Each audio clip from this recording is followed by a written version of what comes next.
స్కామే నాకు తెలిసినంత వరకు. స్కామ్ అంటే మరి అంతే.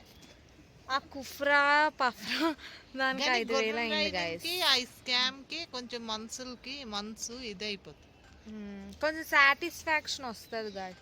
తర్వాత ఇక్కడ ఏమొచ్చి 400 తీసుకొని 4 కిలోమీటర్లు నడిపించారు.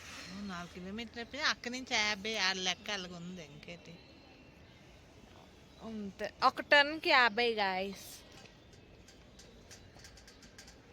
Look at the view guys. మనిషికి 100. It's awesome. హాయ్ గాయ్స్, మేము ఇప్పుడు మాల్ రోడ్ వెనక్కి తిప్పచ్చు కదా కెమెరా, వేస్ట్ ఇలా తిప్పే ఆఫ్ చేయి.